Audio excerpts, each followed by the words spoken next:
Moving on to the other part of the unit unforgettable Walt Disney. બરાબર છે. Last લેક્ચરમાં જે આપણે જોયું હતું ત્યાંથી હવે આગળ વધીએ. Like many people who work to create humour Walt took it very seriously. Like many people, બીજા ઘણા બધા લોકોની જેમ, who work to create humour. Humour એટલે હાસ્ય. હ્યુમર, હાસ્ય, રમૂજ જેને આપણે કહીએ છીએ. જે બીજા લોકો પણ હાસ્ય ક્રિએટ કરવા માટે જે મહેનત કરતા હોય છે એની જેમ વોલ્ટ પણ બરાબર છે ખૂબ જ મહેનત કરતો હતો. બરાબર છે. વોલ્ટ પણ ખૂબ જ સિરિયસલી, ગંભીરતાથી કામ કરતો હતો. He would often sit gloomily through the funniest cartoon, concentrating on some way to improve it. He would sit often gloomily. Gloomily એટલે ઉદાસ થઈને. Gloomily ઉદાસ થઈને, દુઃખી થઈને બેઠો હોય.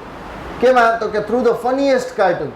સૌથી રમૂજી કાર્ટૂન જ્યારે બનાવતો હોય ને ત્યારે એકદમ ઉદાસ થઈને બેઠો હોય. કાં તો કે કોન્સન્ટ્રેટ કરતો હોય, ધ્યાન એકાગ્ર કરતો હોય, તો કે કંઈક રસ્તો ગોતી શકે એને ઇમ્પ્રૂવ કરવાના. હજી તમે કોઈ પણ એક્ટર્સના કે એક્ટ્રેસીસના ઇન્ટરવ્યૂઝ જોશો ને તો એની પાસે તમે સાંભળશો ને તો તમને જ્યારે પણ કોઈ ઇન્ટરવ્યુઅર એને એવું પૂછશે ને કે what is the most difficult scene two act, તો એમાં ક્યાંય રોમેન્ટિક સીન્સ કે ટ્રેજિક સીન્સનો જવાબ નહીં હોય. કારણ તો કે that is easy for them comparatively. બરાબર છે. બાકી આપણને ખબર છે કે જે રીતે સિરિયલમાં બતાવે છે રડતા, એ રીતના જોવા જાવ તો એ ફ્રીક્વન્સીમાં, એ ક્વોલિટીમાં ને એ ક્વોન્ટિટીમાં રડવું આપણને નથી આવતું. ફ્રીક્વન્સી એટલી હોય, દરેક એપિસોડમાં એક પાત્ર તો એને સ્પેશિયલ એના હાટું જ રાખ્યું હોય કે ગમે ત્યારે ટીવી સિરિયલ ચાલુ કરે એ પાત્ર રડતું જ દેખાય તમને. બરાબર. એ પાછું જે રીતે રડતું હોય એ ક્વોલિટી જુઓ, જેટલું રડતું હોય એમાં આંસુની ક્વોન્ટિટી જુઓ, એ કોઈ પોસિબલ ન થતું હોય. એના માટે એ સીન્સ અઘરા નથી. પણ તમે મોટાભાગના એક્ટર્સને પૂછશો ને એમ કહેશે કે comedy scenes are the most difficult to be acted. કાં તો કે it is about timing. Comedy એકલો વ્યક્તિ કરતો હોય ને તો હજી કદાચ ઇઝી થાય. એટલે જ અત્યારે સ્ટેન્ડઅપ કોમેડીના નામે ઘણું બધું હાલે છે કે જેમાં હ્યુમર ઓછું હોય છે, બીજું બધું વધારે. પણ જ્યારે બે એક્ટર્સ હોય સાથે ત્યારે એ વસ્તુ ટાઈમિંગ ઉપર જાય.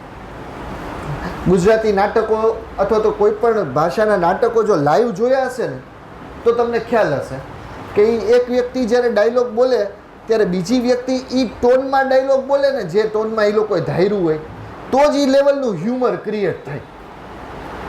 સામે ઓલાનો ડાયલોગ જો 2 સેકન્ડે મોડો થાય અથવા તો ફ્લેટ ટોનમાં વયો જાય ને તો જે ઓડિયન્સમાં જે લાફ્ટર ક્રિએટ થવાની એક્સપેક્ટેશન હોય ને એ ન થાય. કાં તો કે ઇટ્સ અબાઉટ ટાઈમિંગ. જેમ ક્રિકેટ મેચમાં બેટિંગ કરતો હોય બેટ્સમેન હોય તો એ ટાઈમિંગ જરીક ચૂકી જાય તો જે કવર ડ્રાઈવમાં 4 લાગી શકે એ જ કવર ડ્રાઈવમાં કોટ બિહાઇન્ડ કે સ્લીપમાં કેચ થઈ જતા વાર ન લાગે. એમ સરસ મજાનો જો કોઈ પણ જો ટાઈમિંગ આડાવડું થાય ને તો એ પીજે બનતા વાર ન લાગે, પુઅર જોક્સ બનતા વાર લાગે. કાં તો કે પછી એમણે એમાં આપણે પૂછવું પડે આમાં હસવાનું હતું.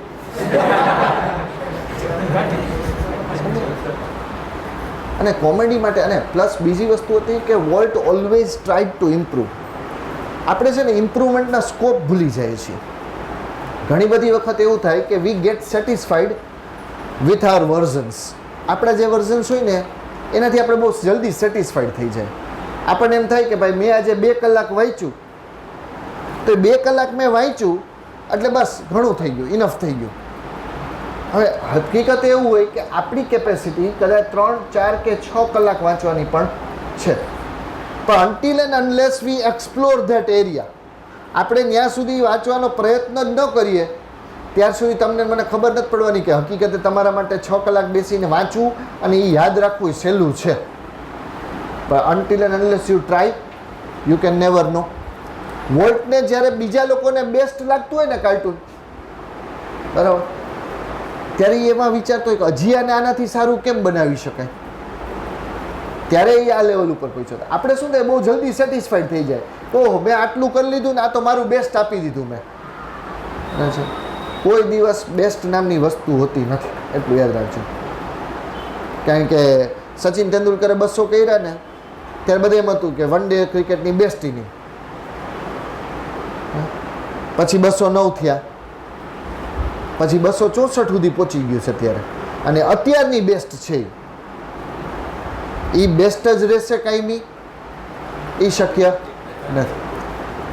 કોઈ પણ વસ્તુનું એક લેવલ ક્રિએટ થાય ને તો ઓલવેઝ એ લેવલ એટલા માટે ક્રિએટ થતું હોય કે એનાથી કોક અપ જઈ શકશે.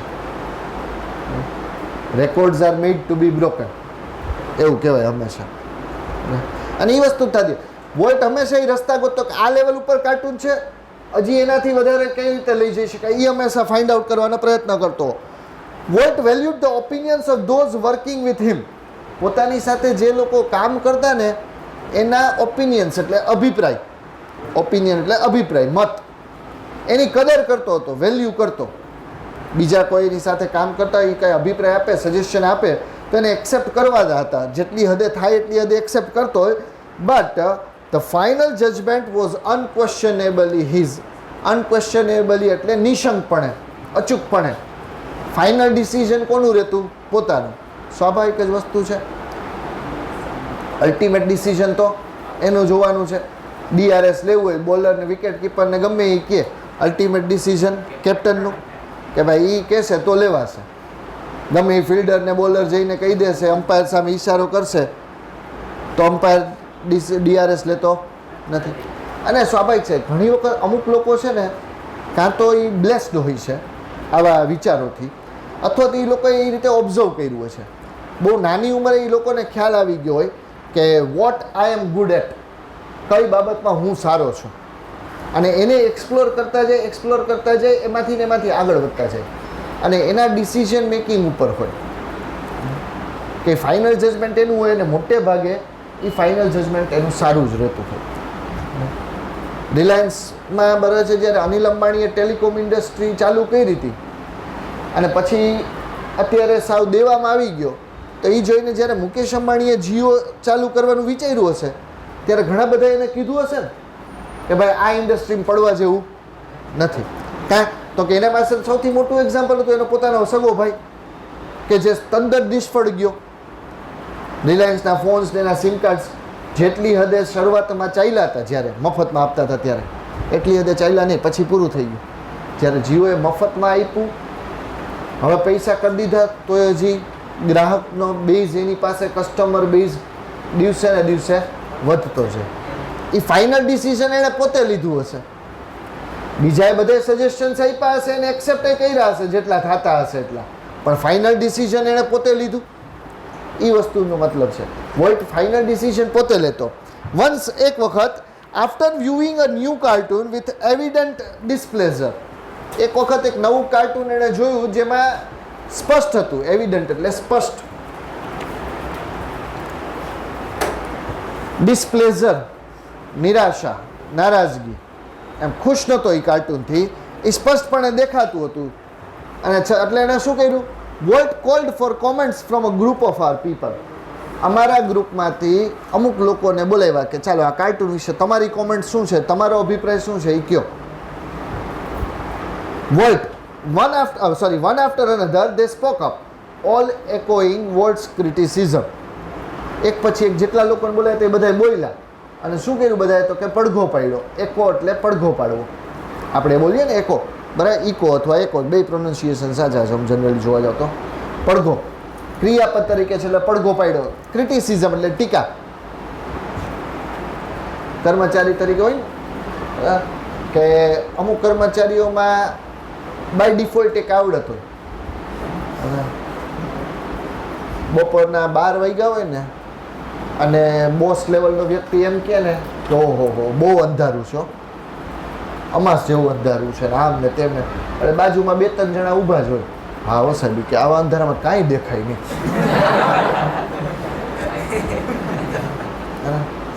અને અમાસની રાત્રે ઓલો બોસ એમ કે હા હા હા જો તો કેવો સરસ મજાનો ચંદ્ર દેખાય છે, તો એ 2 જણા એમ કહેતા હો આવો તો પૂનમ નહીં ચંદ્ર નથી દેખાતો. કાં તો કે બરાબર છે, એ લોકોએ બહુ સિરિયસલી એક લાઈન લઈ લીધી હોય ટીવી ઇન્ડસ્ટ્રીની, એડવર્ટાઇઝમેન્ટ ઇન્ડસ્ટ્રીની, અસલી બટર, અમૂલ બટર, અને એ લોકો એવું કરી નાખ્યું, એનું કસ્ટમાઇઝ વર્ઝન રાખ્યું, અસલી બટર મારું બટર. ખબર નહીં આવા લોકો હોય અહીંયા વોલ્ટને બરાબર છે એને એ જ કીધું ઓલા બધાને ખબર હતી વોલ્ટને આ કાર્ટૂનમાં મજા નથી આવી, એને ગમ્યું નથી, એટલે બધા આવીને એવું જ વાતો કરી કે હા બરાબર નથી ને આમ ને તેમ ને, એટલે વોલ્ટનો મગજ ફેરવ્યો. જો વોલ્ટ વેલ્યુ કરતો પડશે ને તો કે ઓનેસ્ટ ઓપિનિયન્સના, બરાબર છે. અને ઓનેસ્ટ ઓપિનિયન છે ને એ બહુ ખરાબ વસ્તુ છે હકીકતે જોવા જાવ તો અત્યારના જમાનામાં ખાસ, બરાબર છે. ફેસબુક, વોટ્સએપ કે ઇન્સ્ટા કે સ્નેપચેટ ઉપર ટુ બી ઓનેસ્ટ TBH કરીને સ્ટોરી મૂકી દેવી એ અલગ વસ્તુ છે, કારણ કે એમાં ખબર છે કે ઓનેસ્ટના નામે કોઈ આપણને સાચું કહેવાનું નથી. પણ કોકને બધા એમ કહેતા ઓહો તે બહુ સારું કર્યું, પાછો એમ કહેતો હોય કે ભાઈ મને ઓનેસ્ટ ઓપિનિયન આપજો આમ તેમ, અને કોક એને જઈને એમ કહે કે ભાઈ તે જરાય કામ સારું નથી કર્યું. આ વસ્તુ આને બદલે જો આમ કરી હોત ને તો હજી સારી થઈ શકતી હોત, તો એ વ્યક્તિને ગમતું નથી તો તમે ખરાબ લાગવા લાગો. તમે એમ કહો કે સારું નથી લાગતું એટલે તમે એને સારા ન લાગો. વોલ્ટ એ પ્રકારનો વ્યક્તિ નહોતો. વોલ્ટ એ પ્રકારનો વ્યક્તિ હતો કે તમે મને સાચું કહો, એ કદાચ સુધારવા લાયક હશે તો મારામાં સુધારો આવી શકે. એવું નથી કે હું એક લેવલ ઉપર છું. તમે અત્યારે અહીંયાથી એમ કહો કે સર આને બદલે આમ કરો તો આ વસ્તુ અમને સરળતાથી સમજાય, તો હવે ત્યાં મારો 13 વર્ષના એક્સપિરિયન્સનો કે મારી ઉંમરનો કે ટીચર તરીકેના હોદ્દાનો ઈગો વચ્ચે ન આવવો જોઈએ કે ના હું એમ નહીં કરું. એ સુધારવા લાયક હોય તો સુધારવું પડે. અને એ વોલ્ટમાં હતું. અને વોલ્ટે બરાબર છે ને જ્યારે બધાએ એમ કીધું ને કે બધાએ ના, વોલ્ટ પોતે એમ કહેતો તો કાર્ટૂન ખરાબ લાગે નામ ને તેમ, બધાએ હાય કરી ને એની, એટલે વોલ્ટે જો ગુસ્સો કર્યો. I can get rubber stamps that say yes Walt, he snapped. એ કે જો તમારા બધાની હાયા જોતી હોય ને એ કે તો તમારા બધાના નામના રબર સ્ટેમ્પ છપાવું અને એની નીચે શું લખેલું હોય યસ વોલ્ટ, અને એ બધા કે કાર્ટૂન ઉપર હું રબર સ્ટેમ્પ મારી દઉં. કે કાં તો કે વોલ્ટે લખ્યું કે આ કાર્ટૂન ખરાબ છે તોય સિક્કો મારી દેવાનો, વોલ્ટે લખ્યું આ કાર્ટૂન સારું છે તોય સિક્કો મારી દેવાનો, કારણ કે તમારે તો અંતે કરવાનું શું છે, હું જે કહું એ જ હાયા કરવાની છે. એ કે તમારે આવું કરવું હોય સ્નેપ એટલે ગુસ્સો કરવો અચાનકથી, બરાબર ગુસ્સો કર્યો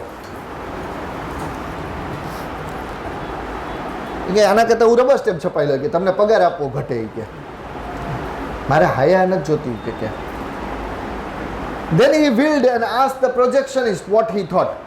પછી આગળ ગયો અને પ્રોજેક્શનિસ્ટ બરાબર છે જે પ્રોજેક્શન કરનાર હોય ને થિયેટરમાં આપણે જોયું ને લાસ્ટ રો હોય ત્યાં જે દિવાલ હોય એની ઉપરથી ઓલા બોક્સમાંથી આખું પ્રોજેક્શન થતું હોય એ ત્યાં જે સંચાલન કરતો એને પ્રોજેક્શનિસ્ટ કહે. એને જઈને પૂછ્યું બરાબર છે કે વોટ હી થોટ, કે તારો શું વિચાર છે આના ઉપર. The men sense that dissent was in order. Sense એટલે ખ્યાલ આવી જવું, સમજ આવી જવી. ડિસેન્ટ એટલે અણગમો, અસમજૂતી. અહીં માણસને ખ્યાલ આવી ગયો કે અત્યારે વાતાવરણમાં અસમજૂતી ફેલાયેલી છે. જેટલી ચર્ચા થતા જોયું એના ઉપરથી એને ખ્યાલ તો આવ્યો. I think you are all wrong. એણે અલગ ઓપિનિયન કીધો પણ એ ઓનેસ્ટ નહોતો. ઓનેસ્ટ ક્યારે હોત કે ભાઈ કાર્ટૂનમાં આ ખરાબી છે, મને આ લાગે છે, આને આમ કરી શકાય એમ છે. એને બદલે એણે શું કીધું તમે બધાય ખોટા છો. કે ઓલા બધાએ એમ કીધું ને ખરાબ કાર્ટૂન છે, આણે ઊંધો રસ્તો લીધો બોસ પાસે હારો લાગવાનો. એ કે તમે બધાય ખોટા છો. Walt just grinned. સાવ નાનકડું એવું સ્મિત આપવું, કટાક્ષમાં હૈસો. કારણ કે ઓલું કે ને કે જ્યારે ખબર હોય ને કે સામેવાળો ખોટું બોલે છે ત્યારે જે સાંભળવાની મજા આવતી હોય ને એ અલગ લેવલની હોય. કાં તો કે you know what the real version is and now you are enjoying his or Har version. તમને અક્ષરશઃ ખબર હોય કે ક્યાં શું ઘટના બની છે અને એ જે નવી નવી વાર્તા કરીને કહેતા હોય ને. ઘણી વખત જો મમ્મી પપ્પા પાસે ટીચર્સ પાસે આવું થતું હોય તમારે કે કંઈક ભૂલ કરી પકડાઈ તો ગયા હોય, આપણને ખબર હોય કે મમ્મી પપ્પાને પેરેન્ટ્સને ખબર પડી ગઈ, પણ કવર અપ કરવાનો એટલો પ્રયત્ન કરતા હોય ને અને પછી ત્યારે મમ્મી પપ્પા જે નાનકડું સ્માઇલ આપતા હોય ને કે વાહ તું હવે મને બનાવીશ એમ.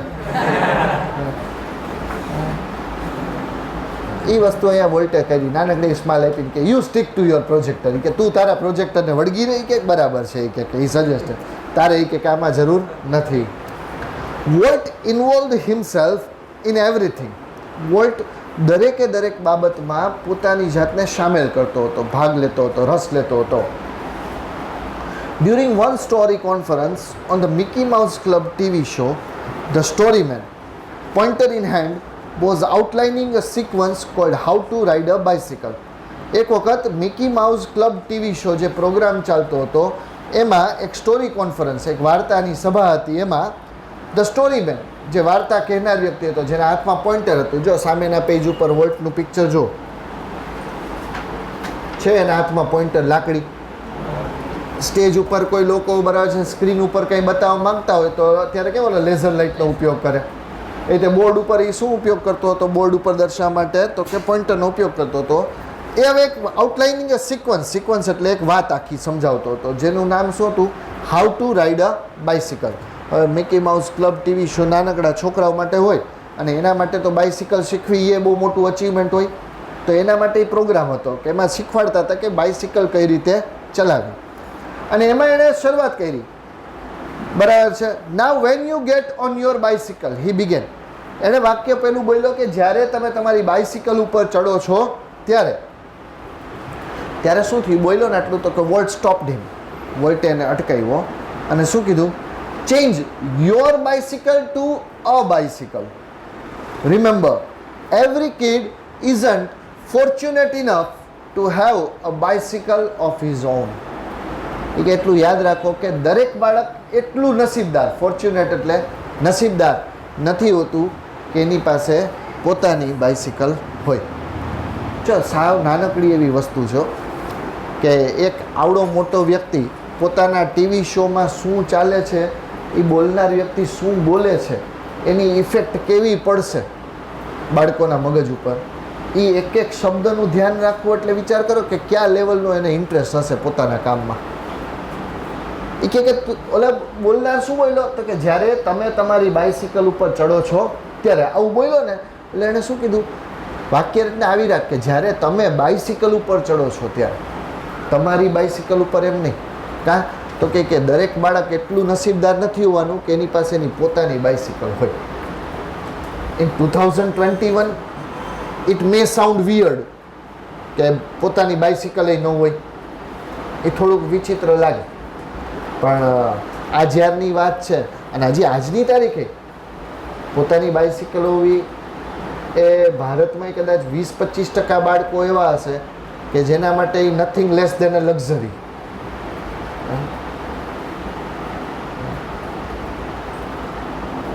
કારણ કે અમુક વસ્તુ એવી કે તમે હું એક લેવલ ઉપર જીવતા હોય એટલે તમને મને એવું લાગે કે these are our needs but actually they are luxuries. આપણે જેને જરૂરિયાત માનવા લઈ ગયા છીએ ને, એ હકીકતે તો સુખ સગવડતાઓ છે. સ્માર્ટફોન તો હોવો જ જોઈએ. 2 વર્ષ લાસ્ટ 2 યર્સથી જરૂરી છે, હોવો જ જોઈએ. પણ સ્માર્ટફોન હોવો જોઈએ નેસેસિટી છે, પણ એ બટકું ભરેલું સફર જેવું જ હોવું જોઈએ.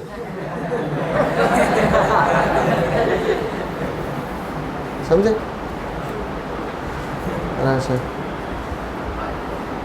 કે કાંઈ એકડો બાજુમાં પ્લસની નિશાની જ હોવી જોઈએ. એમાંય તો હલકું કહેવાય.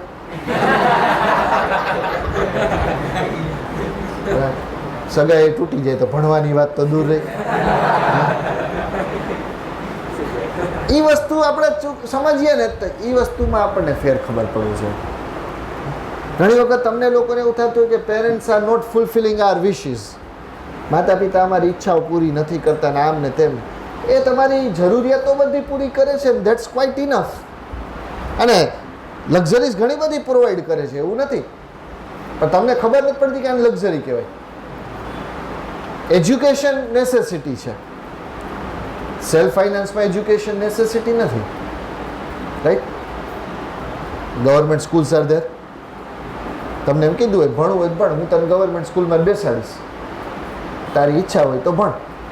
ભણવાવાળા ત્યાંથી આગળ વધે જ છે, એવું નથી. આના સિવાય તમે એમ કે પર્સનલ ટ્યુશન્સ નથી સમજાતું તો એ રખાવી દે, જરૂરી તો નથી ને. Steel they are pay. દૂર રહેતા હો, નજીક રહેતા હો તો બરાબર છે, ચાલીને આવી શકો, સાયકલ લઈને આવી શકાય. દૂર રહેતા હોય તો પબ્લિક બરાબર છે, ટ્રાન્સપોર્ટેશન છે જ, પણ એની બદલે તમને પર્સનલ વેહિકલ પ્રોવાઈડ કર્યું હોય તો એ લક્ઝરી જ છે. તમે એમ કહો ના ના, હવે એ તો આટલે દૂર સ્કૂલ જવું હોય તો મારી પાસે એક્ટિવા કે એક્સેસ કે બાઇક તો હોવું જ જોઈએ ને. કંઈ લખી નથી દીધું કે હોવું જ જોઈએ. સિટી બસ છે, રિક્ષા છે, આવી શકાય. કારણ કે કાયદેસર તો તમારે એમાં જ આવવું પડે, બરાબર? કાયદેસર તો તમારે પબ્લિક ટ્રાન્સપોર્ટેશનમાં જવું પડે. Steel parents provide. વાંચવું હોય તો વાંચો, ભણવું હોય તો ભણો, બરાબર છે. તમને ઘરમાં બધી ફેસિલિટી મળી શકે, પર્સનલ રૂમ પ્રોવાઈડ કર્યો હોય, એ લક્ઝરી જ છે. આવડા રૂમની અંદર જેટલા ક્લાસરૂમના તમે જે સાઇઝના ક્લાસરૂમમાં બેઠા છો ને, એમાં કેટલી જગ્યાએ 15-20 લોકો રહેતા હોય છે. તો એની સામે તમને એનાથી મોટો તો તમારો પોતાનો રૂમ મળે છે, માની લ્યો કે. And steel you are saying that મને ભણવામાં મજા નથી આવતી, કાં તો કે વાંચી નથી શકાતું, કોન્સન્ટ્રેશન નથી થતું. આપણે ક્યારેય આવી વસ્તુઓ નથી સમજતા. કોન્સન્ટ્રેશન આપણી આવી બાબતો ઉપર હોવું જોઈએ કે what is necessity and what is luxury. એ વસ્તુ ભેગી ખબર પડવી જોઈએ.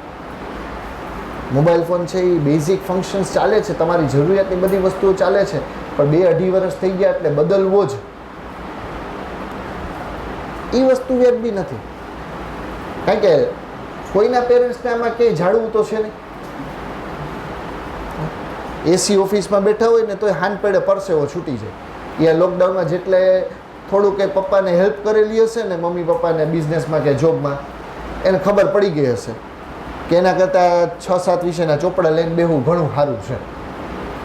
એ ઓફિસે બેહવું કે કારખાને જવું કે એ નોકરીનું કામ કરવું ને કે કોકનું સાંભળવું ને, એના કરતાં 5 વિષય લઈને બેહવા હારે.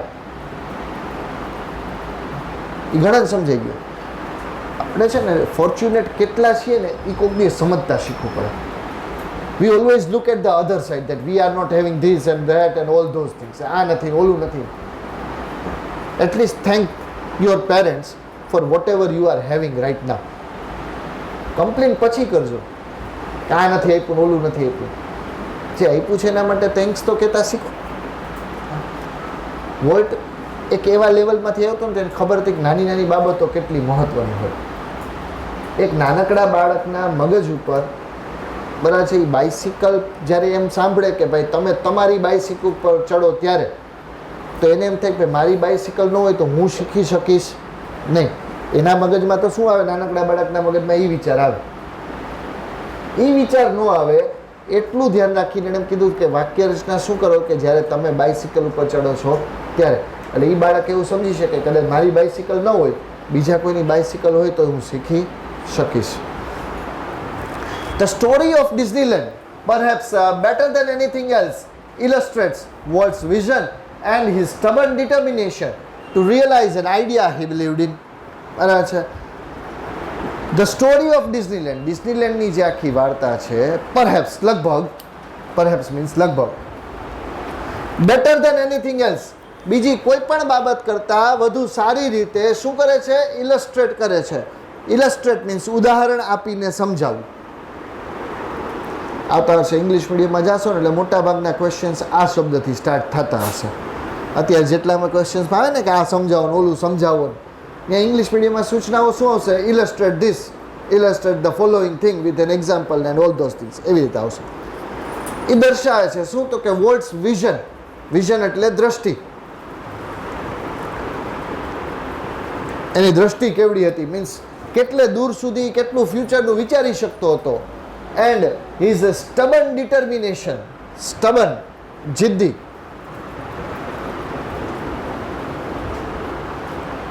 સ્ટબન જિદ્દી, ડિટર્મિનેશન દ્રઢ નિર્ણય શક્તિ.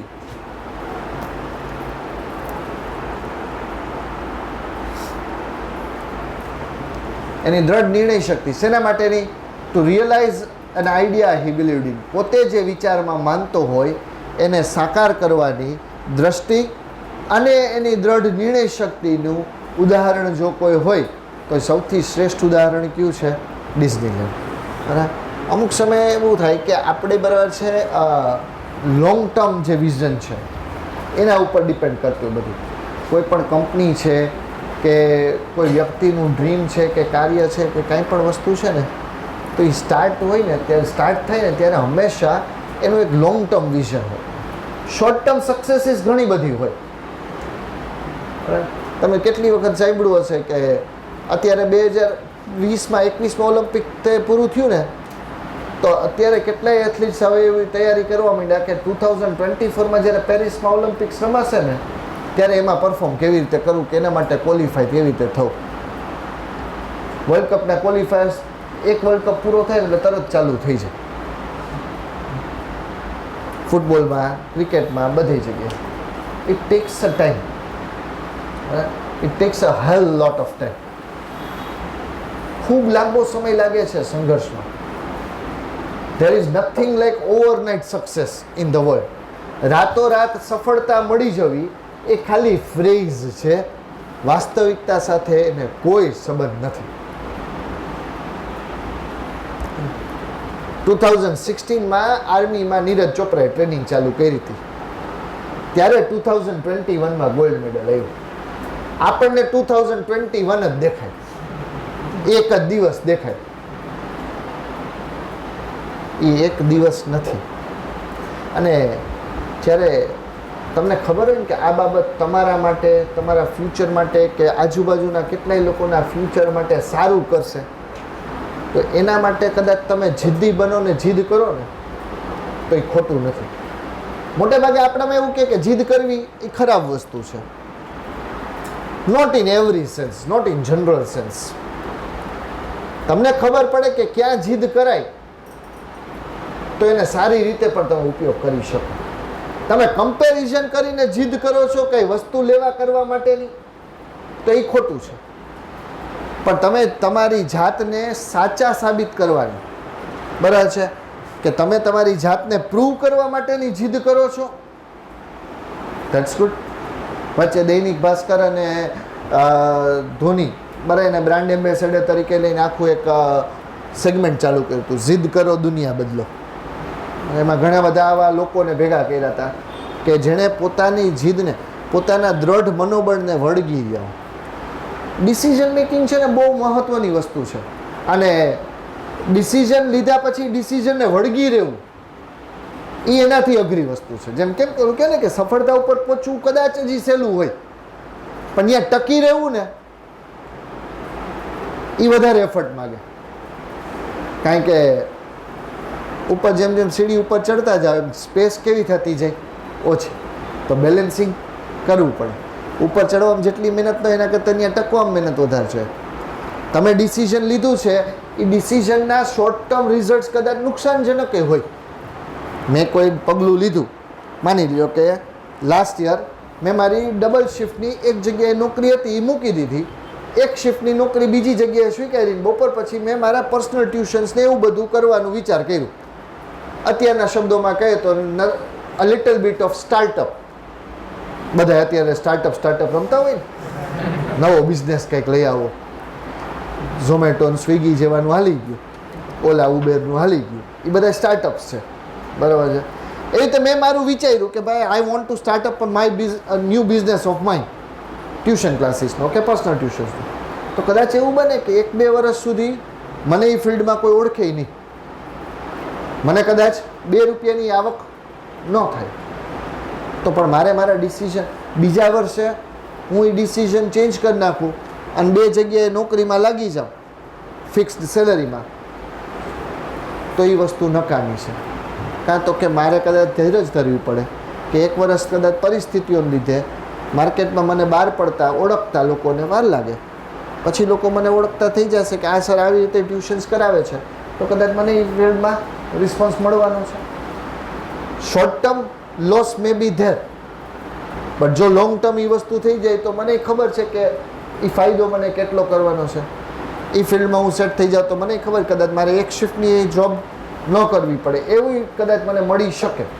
હા, જોબ કરતા હોય એટલે એક સ્ટેબલ ઇન્કમ રહે કે ભાઈ દર મહિને આટલા પૈસા આવી જવાના, પણ એ ડિસિઝન ઉપર વળગી રહેવું પણ જરૂરી છે, સમજે. સાચું ડિસિઝન લેવું ને એને વળગી રહેવું એ જરૂરી છે. વોલ્ટ પાસે એ વસ્તુ હતી અને ડિઝનીલેન્ડ છે એનું એક્ઝામ્પલ છે. For years, Walt had quietly nursed the dream of a new kind of amusement park. વર્ષોથી વોલ્ટે એક સપનું સેવ્યું હતું, બરાબર છે, a new kind of amusement park, એક મનોરંજન પાર્ક બનાવો હતો પણ નવા પ્રકારનો, એને અલગ જ પ્રકારનો એક મનોરંજન પાર્ક બનાવો હતો. It would be a potpourri of all the ideas conjured up by his fertile imagination. It would be a potpourri. પોપોરી છો, પાણીપુરી નથી. વળી કે સર હવે કે છેલ્લો લેક્ચર છે, ભૂખ લાગી ગઈ તો એવું બધું વધારે દેખાય. પોપોરી એટલે મિશ્રણ. અને ઓફ ઓલ ધ આઈડિયાઝ, આપણે બરાબર ગુજરાતી શાકભાજીની ભાષામાં કેમ તો પોપોરી એટલે ઊંધિયું. જેટલું હોય એટલું બધું નાખી દો, એમાં હાલ્યું છે. આને એમ્યુઝમેન્ટ પાર્ક માટે એવો જ વિચાર. એના ફળદ્રુપ ભેજામાં જેટલી કલ્પનાઓ આવી હતી ને એ બધી એને સાકાર ક્યાં કરવી હતી તો કે ડિઝનીલેન્ડમાં. એવો એમ્યુઝમેન્ટ પાર્ક બનવો જોઈએ કે જેમાં લોકોને આવીને એમ થાય કે they are seeing this here for the first time. આ વસ્તુ એણે બીજે ક્યાંય જોઈ હોવી જોઈએ નહીં. એ વસ્તુ એના મગજમાં હતી. એટલે it would be a potpourri of all the ideas conjured up. Conjure એટલે આમ તો જાદુ કરવો થાય. અહીંયા ઉપજી કાઢેલું, ઉપજી નીકળેલું, બરાબર, ઉપજેલું, એના મગજમાં ઉપજેલા, એના ફર્ટાઇલ એટલે ફળદ્રુપ, એની ફળદ્રુપ એવી કલ્પના શક્તિમાં જેટલા વિચારો ઉદ્ભવ્યા હોય એ બધા વિચારોનું મિશ્રણ એને ક્યાં જોતું હતું તો કે એમ્યુઝમેન્ટ પાર્કમાં, ડિઝનીલેન્ડમાં. But the idea of sinking of millions of dollars into an amusement park, even Walt's kind of amusement park, seemed so preposterous that he wouldn't mention it to anyone. But પરંતુ the idea, વિચાર માત્ર, of sinking, sink એટલે ડૂબવું કે ડૂબાડવું થાય, અહીંયા રોકાણ કરવું. પણ સ્વાભાવિક વસ્તુ છે કે જો રોકાણ એ યોગ્ય જગ્યાએ ન હોય તો ડૂબી જ જાય. ખબર ન પડતી હોય ને એવી જગ્યાએ તમે પૈસા ઇન્વેસ્ટ કરી દો કે જેમાં આપણને કાંઈ ખબર નથી પડતી, બસ બધા કહેતા હતા કે ઓહો હો આ કંપની સારી, એટલે આપણે શેર લઈને મૂકી દે લાખ રૂપિયાના, 15 દી પછી 50,000 થઈ ગયા હોય. 15 દી તો હું વેક્સિમ વધારે બોલું છું, 15 કલાકમાં થઈ જાય, વાર ન લાગે. હા, વચમાં વોડાફોન આઈડિયા જે થયું હતું અને 10 રૂપિયાવાળો ભપ કરતાં 6 રૂપિયા આવી ગયો. એવી વસ્તુ થઈ શકે. એટલે એમ્યુઝમેન્ટ પાર્કમાં કે લાખો કરોડો ડોલર્સનું રોકાણ કરવું, ભલે નહીં વોલ્ટનો એમ્યુઝમેન્ટ પાર્ક હોય. વોલ્ટ હવે ત્યારે આ વિચારીને આવતો હતો ને ત્યારે વોલ્ટ એક સ્ટેબલ પર્સન હતો.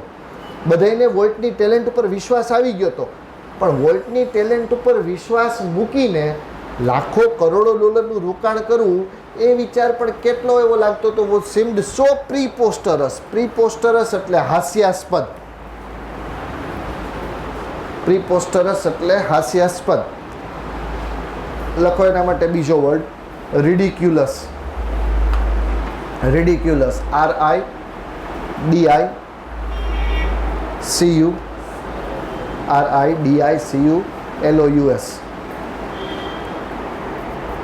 બરાબર છે. RIDICULOUS રિડિક્યુલસ, બરાબર છે. એટલો એને વિચાર છે, બરાબર છે, હાસ્યાસ્પદ લાગતો હતો that he wouldn't mention it to anyone. ઘણી વખત આ જ વસ્તુ થતી હોય કે કોઈ સમસ્ત ઉલ્લેખ ન કરતો. આપણને પોતાને ખબર કે આપણી ક્યારેક ડિસિઝન્સ, અને આમ તો જોવા જાવ તો દુનિયાના જેટલા ગ્રેટેસ્ટ ઇન્વેન્શન્સ છે એ બધાને પહેલી વારમાં તો દુનિયાએ ગણકાર્યા જ નહોતા કે આની કંઈ જરૂર જ નથી, અથવા તો દેવર ઇન્વેન્ટેડ મિસ્ટેકનલી. હકીકતે વ્યક્તિ કંઈક પ્રયત્ન બીજો કરતો હોય અને શોધાઈ ગયું હોય કંઈક બીજું, અને it became one of the greatest inventions. બરાબર છે. ક્યારેક એના પરિણામો સારા આવ્યા હોય, ક્યારેક પરિણામો ખરાબ આવ્યા હોય. આવું સૌથી બરાબર છે મોટું મિસ્ટેકન આઈડેન્ટિટી વાળું ઇન્વેન્શન એટલે અમેરિકા. રસ્તો ભારત ગોતવાનો નીકળ્યો તો આવી ગયો અમેરિકા હાથમાં. શું કામ ઘણી વખત આ તો મિસ્ટેકનલી ઘણી વખત એવું થાય કે તમારા મગજમાં જે વિચાર હોય ને લોકો એને સ્વીકારવા તૈયાર નથી થતા હોતા. અને જ્યારે સ્ટાર્ટિંગમાં હોય ત્યારે લોકો માનવાના જ નથી કે તમે જે ડ્રીમ વિચારો છો એ ડ્રીમ શક્ય બનશે. ઓલા ઉબેરવાળાએ જ્યારે વિચાર કર્યો છે આવો ટેક્સી સર્વિસીસનો, ત્યારે કોઈને સફળ નહીં હોય, ખબર નહીં હોય કે આટલી હદે સફળતા મળશે. હોમ ડિલિવરી ઘણા બધા રેસ્ટોરન્ટ્સ કરતા હતા, લોકો પોતે જઈને લઈ આવતા હતા. રાજકોટમાં પાર્સલ સિસ્ટમ હતી કે ભાઈ આપણે ફૂડ ખાવું હોય, બહાર ન જવું હોય તો અમુક વસ્તુ ઘરે બનાવી નાખી હોય, બરાબર, પરોઠા બનાવી નાખાય, પંજાબી સબ્જી લઈ આવે બહારથી. સિસ્ટમ હતી જ. ઝોમેટો, સ્વિગી માર્કેટમાં આવ્યા, એ જ સિસ્ટમને નવું એક કવર ઉઢાડી દીધું. નથી ઓલાએ માણસો રાખવા પડતા, રેસ્ટોરન્ટવાળાએ, નથી મારે ને તમારે ધક્કો ખાવો પડતો. વચ્ચે આખી એક ચેનલ ક્રિએટ થઈ ગઈ કે એમાંથી લઈને તમને દઈ જાય, પ્લસ ડિસ્કાઉન્ટ મળે, એટલે આપણે બધા એમાં વયા ગયા. સ્વાભાવિક વસ્તુ છે. ટેક્સી સર્વિસીસ હતી જ, પણ તમારે ગોતવા જવું પડતું, ટેક્સી ગોતવા જવું પડતું. અહીંયાથી બીજે ગામ જવું હોય તો બસ સ્ટેન્ડ પાસે કે ટ્રાવેલ્સવાળા પાસે તમારે ગોતવા જવું પડતું. ઓલા આવતા અલગ વસ્તુ થઈ ગઈ. કાં તો કે ખાલી એપમાં ગોતો, બુકિંગ કરાવી લ્યો એટલે ઘરે ટેક્સી આવી જાય, તમારે ક્યાંય જવું ન પડે. અને જ્યાં જવું હોય ત્યાં બસ સ્ટેન્ડ ઉપર કે ટેક્સી સ્ટેન્ડ ઉપર ઉતારે એમય નહીં, ડોર સ્ટેપ ઉપર તમારે જે જગ્યાએ જવું છે ત્યાં ઉતારી દે, ડ્રોપ પોઈન્ટ તમારો. શું કામ? તો કે આ વસ્તુઓ નવી. હવે જ્યારે પહેલી વખત એને વિચાર્યું હશે ત્યારે ઘણા બધા એવું કીધું હશે કે આવું કંઈ ન હાલે. જ્યારે વિરાણી ફેમિલીએ બરાબર છે ઘરે મશીન રાખીને કે જાતે બટેટા બરાબર છોલીને સુધારીને વેફર બનાવવાની શરૂઆત કરી હશે, ત્યારે કોઈને અંદાજ જ નહોતો કે it will be one of the biggest companies in India. Balaji wafers lays જેવા લેઝને ટક્કર મારે છે. લેઝ ઇન્ટરનેશનલ બ્રાન્ડ છે અને ઓલમોસ્ટ આખા ઇન્ડિયામાં એક સમય તો કે ગુજરાત હતું, પણ અત્યારે કદાચ મુંબઈ, ગોવાએ વયા જાઓ તો તમને લેઝ કરતાં બાલાજીના પડીકા વધારે જોવા મળે. અને આટલા વર્ષે શું કામ એ વસ્તુ? તો કે ક્વોલિટી ક્વોન્ટિટી મેન્ટેન થઈ.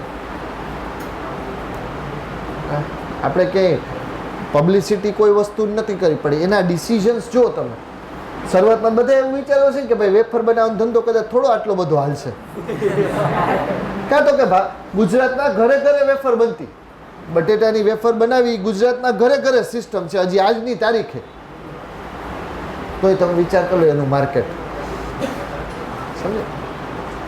એ લોંગ ટર્મ પ્લાનિંગ તમારા મગજમાં હોવું જોઈએ કે તમે એને કઈ રીતે આગળ લઈ જવા માંગો છો. અને એ વસ્તુ એ કરી બતાવી.